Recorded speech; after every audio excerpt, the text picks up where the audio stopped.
राजेश लाड हा फक्त शरीराने हा भारतीय जनता पार्टीमध्ये होता. त्यातला जवळजवळ 3 कोटी रुपयाचा निधी त्यांचं राष्ट्रवादीकडे जाण्याचा कल होता. फक्त शरीराने आमच्या इथे होता, मनाने तो राष्ट्रवादीमध्येच होता. त्याने एका व्हॉट्सअपला त्याने सांगितलं की मला आता झेपणार नाही, मी आता रजा घेतो. त्याच्यामुळे त्या पक्षामध्ये त्याला किती मान सन्मान मिळेल, दिरंगाई कोणी केली? राजेश लाड यांनीच केली ना. शरद लाड अत्यंत सक्रियतेने काम करतात. जे बळ पक्षाने द्यायचं होतं ते निवडणूक काळामध्ये पण दिलं, पण त्यांच्या घरामध्येच उमेदवारी पक्षाने दिल्यामुळे खरंच झोपलेलं असेल तर त्याला जागा करता येतं. झोपेचा सोंग घेतलेला जागा करता येत नाही. आमचा स्वार्थ काही दिसत नाही म्हणून आम्ही राष्ट्रवादीत प्रवेश करणार का काय? नमस्कार, मी प्रथमेश पुडेकर. आपण पाहताय कर्जत सुपरफास्ट. संपूर्ण देशभरामध्ये तिरंगा रॅलीचं आयोजन करण्यात आलेलं आहे. संपूर्ण देशवासियांनी या ठिकाणी आपल्या राष्ट्रभक्तीचा जागर करत एकत्र येण्याचं आवाहनसुद्धा आता भाजपामार्फत केलं जातं आहे. पक्ष बाजूला ठेवून कुठेतरी राष्ट्राला प्राधान्य देत या ठिकाणी तिरंगा रॅलीचा गौरव सगळीकडे चालू आहे. भारतीय जनता पक्षाचे आपल्यासोबत आहेत जिल्हाध्यक्ष अविनाशजी कोळी. दादा, तुमचं मनपूर्वक स्वागत. कर्जतमध्ये तिरंगा रॅलीचं आयोजनसुद्धा करण्यात येणार आहे. त्याचा आढावा घेण्यासाठी अविनाशजी कोळी या ठिकाणी आलेले होते. दादा, या ठिकाणी कर्जत शहरामध्ये आपण आढावा घेतलात. एकंदरीत तिरंगा रॅलीचं महत्त्व लोकांपर्यंत पोहोचण्यासाठी आणि संपूर्ण पक्षाचा एकंदरीत आपण आढावा घेतलात. पदाधिकाऱ्यांना आपण काय सूचना करताय? तिरंगा रॅलीचं आयोजन कसं केलं जाणार आहे? देशाचे पंतप्रधान माननीय नरेंद्रजी मोदी साहेब यांच्या नेतृत्वाखाली पूर्ण देशभरामध्ये दरवर्षी आपल्या हर घर तिरंगा हे अभियान राबवलं जातं.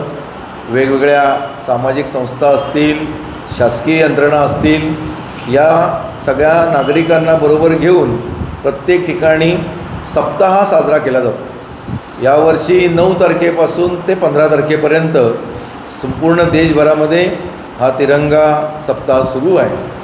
आपल्या उत्तर रायगड जिल्ह्यामध्ये सुद्धा आपण हर घर तिरंगा या अभियानाअंतर्गत आम्ही असं ठरवलं आहे की पूर्ण रायगड म्हणजे उत्तर रायगड जिल्ह्यामध्ये म्हणजे कर्जत, पनवेल आणि उरण या 3 विधानसभा क्षेत्रामध्ये भारतीय जनता पार्टीच्या वतीने आम्ही आमच्या कार्यकर्त्यांच्या मार्फत वेगवेगळ्या नागरिकांनाही आम्ही तिरंगा ध्वज उपलब्ध करून देणार आहोत. आणि आम्ही आमचं टार्गेट हे 65,000 ते 70,000 म्हणजे प्रत्येक बूथला 50 झेंडे असं आम्ही टार्गेट ठेवलेलं आहे. आणि तसं नियोजन हे सगळ्या आमच्या जिल्हाभर सगळ्या तालुक्यांमध्ये सुरू आहे.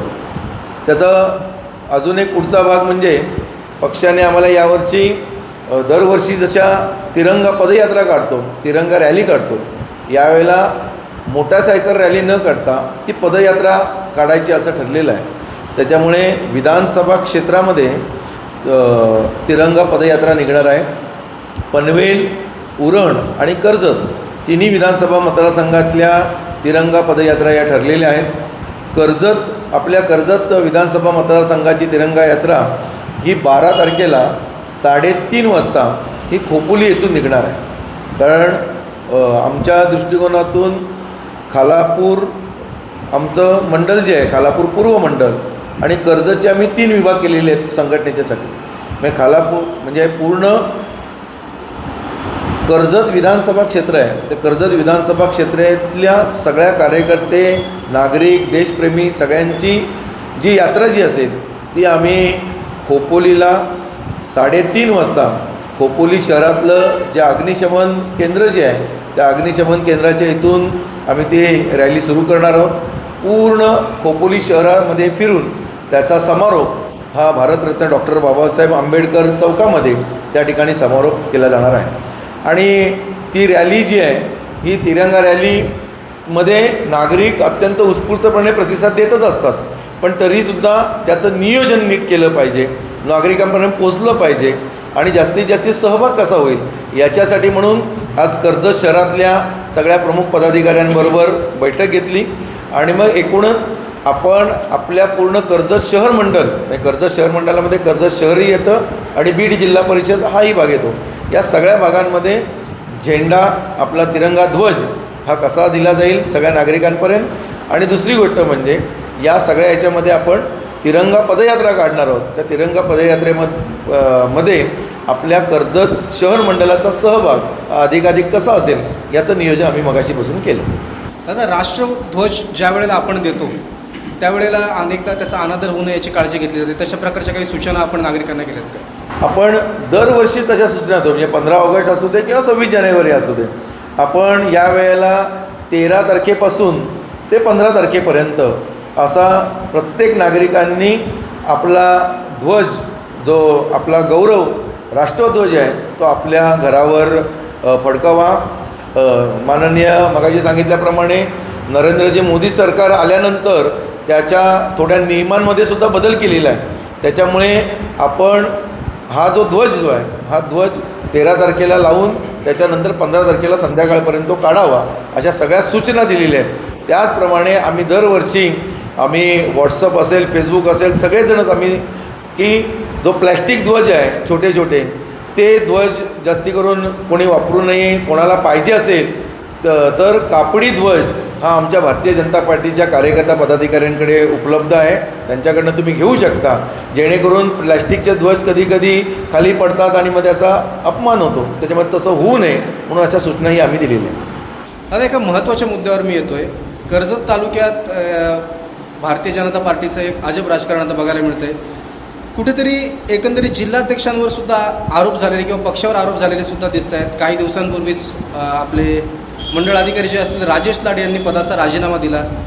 तर त्यांनी तुमच्याशी कधी या गोष्टीशी चर्चा केली होती का? काही आपल्याला त्या बाबतीत माहिती होती का? आपण समजूत काढण्याची त्यांची प्रयत्न कधी केला नाही का? राजेश लाड आमचं कर्जत शहर मंडळाचा अध्यक्ष, त्याने राजीनामा दिला आणि त्याच्यानंतर त्याने राष्ट्रवादीमध्ये प्रवेश केला. तुम्ही जे विचारलं की तुम्ही कधी चर्चा केल्या होती का काय, आम्ही त्याच्याबरोबर संवादही साधला होता.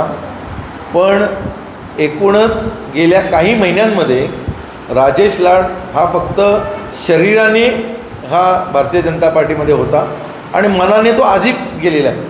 त्याच्यामुळे तो गेल्यानंतर खूप मोठं काय हे झालं आहे असं नाही, कारण गेल्या काही महिन्यांमध्ये एकूणच भारतीय जनता पार्टीच्या कार्यक्रमांमध्ये त्याची उपस्थिती, कार्यक्रम आम्ही पूर्ण रायगड जिल्ह्यातल्या 17च्या 17 मंडळांचा अभ्यासवर्ग जो आहे, हा अभ्यासवर्ग आम्ही कर्जतला केला नक्षत्र फार्म हाऊसला, आणि नक्षत्राला आम्ही सगळ्या वर्ग केले.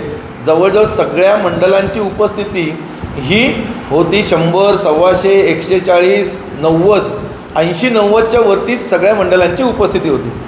जवळ असूनही कर्जत मंडळाच्या बाकी या सगळ्या पदाधिकाऱ्यांनी प्रयत्न केले आणि त्याच्यामुळे ती संख्या झाली.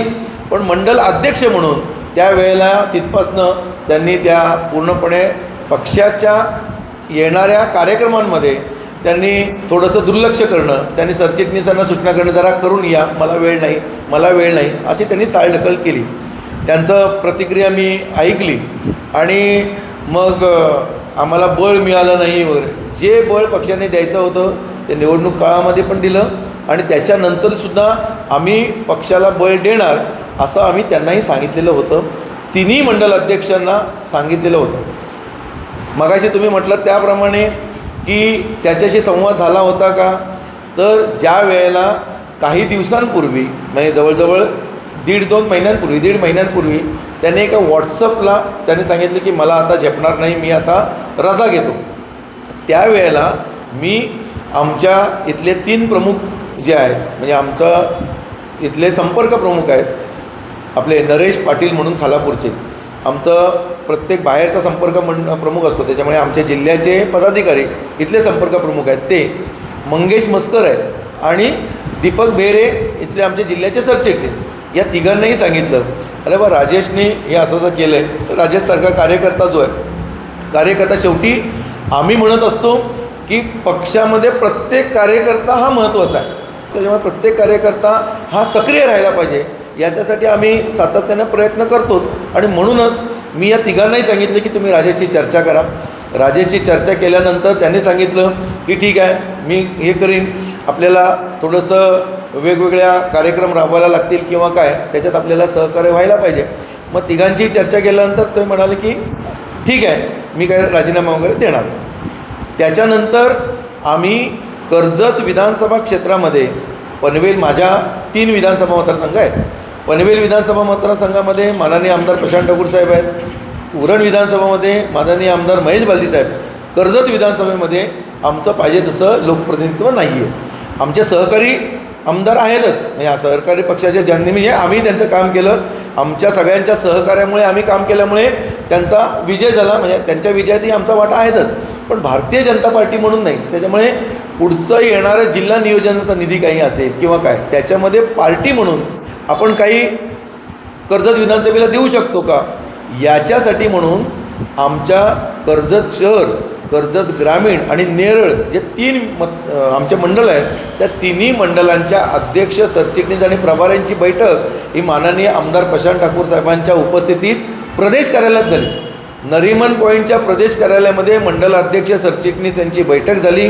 त्या बैठकीमध्ये सांगण्यात आलं की पुढचा निधी जो आहे, जवळजवळ प्रशांत ठाकूर साहेब म्हणाले की माझ्याकडचा निधी, मला जो DPTचा निधी मिळेल त्यातला जवळजवळ 3 कोटी रुपयाचा निधी पक्ष म्हणून जो हा निधी आहे तो पक्ष म्हणून आम्ही कर्जतला देणार. आणि त्याच्यानंतर कसे कसे कार्य तुम्ही कुठे कुठे विकास निधी टाकायचा आहे त्याची लिस्ट तुम्ही मंडळ अध्यक्षांच्या मार्फत जिल्हाध्यक्षांकडे द्या आणि तो निधी तुम्हाला देण्यात येईल. म्हणजे बळ देणं जे आहे ते बळ देण्याचा प्रयत्न हा तर आम्ही सातत्याने करतच होतो. आणि याच्या आत्ता प्रशांत ठाकूर साहेबांनी आणि सगळ्या प्रमुखांच्या उपस्थितीमध्ये प्रदेश कार्यालयातल्या बैठकीमध्ये राजेश लाड यांच्या उपस्थितीत बैठक झाली. आणि राजेश लाड यांच्या उपस्थितीत झालेल्या बैठकीमध्ये पक्षाला, संघटनेला उभारी मिळण्यासाठी काय बळ द्यायचं, किती रुपयाचा निधी द्यायचा आणि नंतर पुढचं काय काय करायचं याची सगळी चर्चा झाली होती. पण शेवटी कसं असतं की खरंच झोपलेलं असेल तर त्याला जागा करता येतं, झोपेचा सोंग घेतलेला जागा करता येत नाही. त्याच्यामुळे गेल्या वेळेला तुम्हाला सगळ्यांना आठवत असेल की कर्जत नगरपालिकेची निवडणूक होती. कर्जत नगरपालिकेची निवडणूक ही 2 डिसेंबरला निवडणूक झाली. त्याच्या फॉर्म भरण्याच्या वगैरे आधी पूर्ण ह्या सगळ्या निवडणुकीच्या ज्या चर्चा चालू होत्या त्यावेळेला माझ्या मते 19-20 तारखेला पक्षप्रवेशाचा कार्यक्रम राष्ट्रवादीच्या मार्फत होता, त्याने आयोजित केला होता. 19 का 20 तारखेला कदाचित तो झालाही होता. आणि त्यावेळेला काही जणं ही आता नाराज होऊन किंवा या सगळ्या याच्यामध्ये आम्हाला थोडंसं राजकीय कुठं काही दिसत नाही, आमचा स्वार्थ काही दिसत नाही म्हणून आम्ही राष्ट्रवादीत प्रवेश करणार का काय, अशा सगळ्यांच्या आरोळ्या चाललेल्याच होत्या. आणि त्याच्यामध्ये राजेश लाड यांचंही नाव होतं. त्याच्यामध्ये निवडणुकीच्या काळापासूनच त्यांचं राष्ट्रवादीकडे जाण्याचा कल होता. आणि हे मी बोलतो नाही, परवाच्या दिवशी त्यांच्या पक्षप्रवेशाच्या कार्यक्रमाला स्वतः घारे यांनी स्टेटमेंट केलेलं होतं की आमच्या चालू होत्या पण मधला पक्षप्रवेश त्यांचा थांबलेला होता, त्याच्यामुळे आता परत आम्ही त्याला हे केलं. त्याच्यामुळे राजेश लाड हे फक्त शरीराने आमच्याबरोबर होते. राजेश लाडसारखा कार्यकर्ता हा भारतीय जनता पार्टीमध्ये सक्रिय व्हायला पाहिजे, त्याचं नेटवर्क चांगलं आहे असं आम्ही वारंवार म्हणून त्याच्याशीही चर्चा करत होतो. मध्यंतरीच्या काळात मगाशी सांगितलं तसं या सगळ्यांना त्याच्याकडे पाठवली होतं, त्यांची चर्चाही झालेली होती. प्रदेश कार्यालयामध्ये बैठक होऊन या सगळ्याची चर्चा झाली होती. तरीसुद्धा राजेश लाड यांनी राजीनामा दिला. राजीनामा देण्याचं तो कारणच शोधत होता, जेणेकरून आम्ही त्याला म्हणावं की तू का सक्रिय राहतोस, मग पद सोड सोड सोड सोड, म्हणजे तुम्ही सोडा सांगा मग मी जाण्याचं, असं त्याचं एकंदरीत कदाचित असावं. त्याने ह्या सगळ्या कार्यक्रमांना थोडंसं बगल देणं, दुर्लक्ष करणं हे होतंच. पण सर्वात महत्त्वाचं म्हणजे जे दिल्लीला जे आंदोलन झालं आणि त्या आंदोलनामध्ये सरकारला, भारतीय जनता पार्टीच्या नेतृत्वाला जे शिवीगाळ करण्यात आलं आणि त्या आंदोलनामध्ये तरुण मुलांनी जे आंदोलन केलं ते आंदोलन ज्या कारणासाठी होतं की परीक्षेचा पेपर फुटला, ते कारण बरोबर होतं, आंदोलनाचं कारण बरोबर होतं. त्याच्यासाठी आंदोलन केलं पाहिजे का, तर नक्कीच केलं पाहिजे. तर ते आंदोलन जे चालू होतं त्या आंदोलनाला पहिल्या स्टार्टिंगला कॉक्रोचने जे आंदोलन केलं त्याला पहिले जे तुम्ही व्हिडिओज जर बघितले तर 100-200 पहिल्या 3-4 दिवस होते. जसं जसं अधिवेशन जवळ आलं तसं विरोधकांनी ते आंदोलन कॅचअप केलं आणि देश विरोधी काही नेहमी स्टेटमेंट देणारे, देशाचे तुकडे व्हायला पाहिजेत, हिंदू धर्मावर तुम्ही टीका करणारे, असे सगळे नेहमीचे चेहरे त्या आंदोलनामध्ये दिसले आणि त्याच्यामुळे ते जे आंदोलन होतं ते थोडंसं देशविरोधी असं आंदोलन दिसत होतं.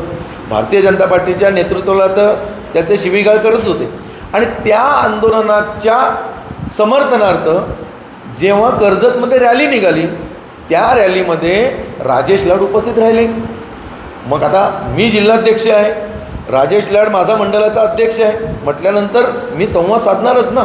मी राजेश लाड यांना फोन केला की बाबा राजेश लाड आपले अशाचे कार्यक्रम आहेत वगैरे, आणि मग हे सगळं सांगत असताना त्यांना सांगितलं बाबा अरे भारतीय जनता पार्टीच्या नेतृत्वाला ज्या मोर्चामध्ये शिव्या दिल्या जातात किंवा त्याच्या विरोधात आहे, तू अध्यक्ष म्हणून तू कसा काय नाही म्हणतो मी ते राहिलो हे ते वगैरे असं म्हटलं, हे बरोबर नाही ना, असं तू करायला नव्हतं पाहिजे होतं. नाही असं केलं तर वगैरे, म्हणजे ते कारणच शोधत होता आणि त्यांनी ते कारण हे केलं. त्यांनी लगेच दुसऱ्या दिवशी मला राजीनामा दिला आणि राजीनामा माझ्याकडे पहिल्यांदा राजीनामा दिला. कदाचित त्याला असं वाटलं असेल की तू काम करत नाही, लक्ष देत नाही म्हणून तू बाजूला हो असं बोलू की काय, पण त्यांनी पक्षामध्ये सक्रिय व्हावं याच्यासाठी आम्ही संवादही साधला, त्याला सक्रिय करण्याचा प्रयत्नही केला. पण मगाशी सांगितल्याप्रमाणे झोपेचं सोंग घेतलेला होता, त्याच्यामुळे त्याला जागा करता आलं नाही आणि त्याने फक्त शरीराने आमच्या इथे होता, मनाने तो राष्ट्रवादीमध्येच होता. त्याच्यामुळे त्याचा राजीनामा जो आहे त्याचा राजीनामा दिला त्याने आणि त्याने दुसऱ्या पक्षात प्रवेश केला. अजून एक गोष्ट सांगतो की त्याने दुसऱ्या पक्षामध्ये प्रवेश केला, राष्ट्रवादीमध्ये प्रवेश केला. आता राष्ट्रवादीमध्ये प्रवेश केला, माननीय सुनील तटकरे साहेबांच्या उपस्थितीमध्ये प्रवेश केला. आज शेवटी कालांतराने आज आमचा सहकारी पक्ष आहे, आम्ही महाराष्ट्रामध्ये आम्ही सगळे महायुतीमध्येच आहोत, पण तरीसुद्धा कर्जत विधानसभा क्षेत्रामध्ये त्यांनी उभाटाबरोबर युती केली, ते त्यांना चाललं. आज त्यांच्या पक्षामध्ये पण काही दुही मानली जाते. आज माननीय सुनील तटकरे प्रदेश अध्यक्ष झाले, त्याच्यावर त्यांच्याच पक्षातले एकाने ऑब्जेक्शन घेतलं. हे सगळं चालू आहे.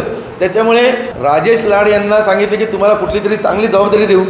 आमचा एक खोपोली शहराचा एक जो सरचिटणीस होता त्याला त्यांनी जिल्ह्याचा सरचिटणीस बनवला.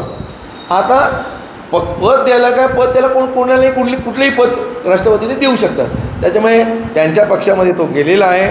त्याच्यामुळे त्या पक्षामध्ये त्याला किती मान सन्मान मिळेल आणि त्या पक्षाचं भविष्य काळामध्ये काय होईल आणि ते परत काय ते येणारा काळच ठरवेल. आता आणखी एक उल्लेख राजेश लाड यांनी केला होता की सत्ताधारी पक्ष आहे भारतीय जनता पार्टी, हा महाराष्ट्रातही सत्तेत आहे, केंद्रातही सत्तेत आहे, डबल इंजिन सरकार आपण ज्याला म्हणतो, तरीसुद्धा कार्यकर्त्यांना साजेशी अशी कामं दिली जात नाही किंवा कार्यकर्त्यांची कामंसुद्धा होत नाही असे सुद्धा आरोप करण्यात आलेले आहेत. नक्की ह्या संपूर्ण कामांविषयी आपल्याशी वैयक्तिक चर्चा कधी राजेश लाड यांनी केलेली का, किंवा पक्षश्रेष्ठींसोबत समोरासमोर बसून किंवा नक्की कुठल्या गोष्टीत काय अडचणी येत आहेत असं कधी नाराजगी व्यक्त केलेली का? हे बघा, विकास कामांबद्दल तुम्ही बोललात. गेल्या वेळेलासुद्धा गेल्या वर्षीच्या DPDC मधनं पक्ष म्हणून मग असे सांगितलं की कर्जत विधानसभेमध्ये भारतीय जनता पार्टी म्हणून लोकप्रतिनिधी नाही, पण पक्षाने आम्हाला या ठिकाणी कर्जत विधानसभेसाठी काही निधी तुम्ही घ्या, कामं लवकर द्या. पण आमच्या 2 मंडल अध्यक्षाने म्हणजे रसाळ असेल आणि आमचा दिनेश रसाळ आणि नरेश मसने दोघांनी याद्या दिल्या आणि त्याच्यानंतर आम्ही राजेश लाडकडे यादी मागून त्यांनी मार्च महिन्यामध्ये यादी दिली. म्हणजे आम्ही यादी मागितली होती का, तर नक्कीच मागितली होती. द्यायला 1-1.5 महिना कोणी लावला, राजेश लाड यांनीच लावला ना. आता कसं असतं की तुम्हाला जे हेड असतात त्या हेडमध्ये काही निधी जो असतो तो आमच्या वाटेला जो आला असेल तो 25 लाख असेल एका हेडला निधी, 15 लाख असेल असे असतात. आता सगळ्या मंडळातून म्हणजे पूर्ण कर्जतमधनं सगळ्यांनी जर कामं दिली तर मग हे 5 लाखाचं काम त्यांना, 15 लाखाचं काम तुम्हाला एकाच हेड घालचं असं थोडंसं वाटून देता येतं ना. त्याच्यामुळे जर ते हेड जर त्यांना संपवले असते नेरळ आणि कर्जत ग्रामीणला, तर कर्जत शहर किंवा बीड जिल्हा परिषदेला ते हेड मिळाले नसते. म्हणून आम्ही याच्या यादीची वाट बघितली होती. दिरंगाई कोणी केली, राजेश लाड यांनीच केली ना. कारण मगाशी म्हणत होतो तसं की त्यांना कारण काहीतरी शोधायचं आहे. हे गेल्या वेळेचं झालं. आत्ताचं तर प्रदेश कार्यालयामध्ये राजेश लाड मंडल अध्यक्ष आणि आमचे सगळे प्रमुख पदाधिकाऱ्यांच्या समोर माननीय आमदार प्रशांत ठाकूरांनी सांगितलं की यावेळचा निधी जो आहे हा 3 कोटीचा निधी मी कर्जसाठी आपण देणार आहोत. तर कामं पटापट म्हणजे निधी किंवा बळ देणं आहे ते पक्षामार्फत चालूच होतं ना. अजून एक गोष्ट, शेवटी भारतीय जनता पार्टी ही अध्यक्षीय पार्टी आहे. अध्यक्षांनी त्याची जी टीम जी आहे त्याच्या टीमला घेऊन त्याच्या बैठका घेणं, कोणाला काही अडचण असेल तर तिथे जाणं सोडवणं शेवटी अध्यक्षाचं पण काम आहे ना. अध्यक्ष जर अशा मानसिकतेत जर झाला तर कसं काय बळ कसं मिळणार, कार्यकर्त्यांना कसं बळ मिळणार. त्याच्यामुळे बळ देण्याचा प्रयत्न भाजपने केलेला आहे, भाजपच्या पक्षश्रेष्ठींनी केलेला आहे, माननीय चव्हाण साहेबांनी केला आहे, प्रशांत ठाकूर साहेबांनी केलेला आहे. पण शेवटी मगाशी सांगितल्याप्रमाणेच मनातच ठरवलेलं होतं, त्याच्यामुळे काही नाईलाज झालेला आहे. निवडणुकीचं मागे सांगितलं, नगरपालिका निवडणुकीच्या वेळेलाच त्यांचं नाव चर्चेमध्ये होतं पक्षप्रवेशाचं, पण त्यांच्या घरामध्येच उमेदवारी पक्षाने दिल्यामुळे तो त्यावेळेला त्यांचा नाईलाज झाला. आणि पण तिथपासनं ते शरीराने फक्त आमच्याकडे होतं. तेव्हा तुम्हाला असं काही गोष्टी वाटतात का की ज्या भाजपमध्ये त्यांना मिळाल्या नाहीत पण त्यांची ते विचारसरणी राष्ट्रवादीला अनुसरून होत्या, किंवा इकडे सुद्धा भाजपला ज्या वेळेला ते मंडळ अध्यक्ष होते, लोकांमध्ये कार्यकर्त्यांमध्ये फिरताना त्यांनी भाजपला अनुसरून जी काय विचारसरणी होती तिचा प्रचार प्रसार केला का, की त्यावेळीसुद्धा ते त्याच राष्ट्रवादीच्या विचारसरणीचे होते? नाही, कसं आहे की शेवटी माननीय माजी आमदार भाऊंच्या नेतृत्वाखाली, सुरेश भाऊ लाड साहेबांच्या नेतृत्वाखाली या सगळ्यांनीच पक्षप्रवेश केला. आणि ज्या कार्यकर्त्यांनी पक्षप्रवेश केला अशा सगळेच आता शरद लाड अत्यंत सक्रियतेने काम करतात. त्यांना आम्ही संपर्क प्रमुख नेमला आहे. तिथे संपर्क प्रमुख जाऊन तिथे ते बैठका घेतात. ते करतात की नाही काम करतात. चव्हाण साहेब आमचे ज्येष्ठ आहेत, तेही कुठल्याही बैठकीला म्हणजे आत्ता तिरंगा याच्या बैठकीला सुद्धा ते उपस्थित होते. त्यांनी काही सूचना मांडल्या त्या आम्ही ॲक्सेप्ट केल्या. त्याच्यामुळे भाऊंच्या बरोबर आलेल्या अनेक कार्यकर्ते हे आजही भारतीय जनता पार्टीमध्ये सक्रिय आहेत. राजेश लाड शेवटी तरुण आहे, त्याला कुठेतरी पॉलिटिकली वाटत असेल की मला काहीतरी माझ्याच आधीच्याच पक्षात काहीतरी हे होत असेल म्हणून फक्त तो आम्ही मंडल अध्यक्ष केला. तरीसुद्धा ज्या पद्धतीने मंडल अध्यक्ष म्हणून त्यांनी ॲक्टिव्ह राहायला हवं होतं.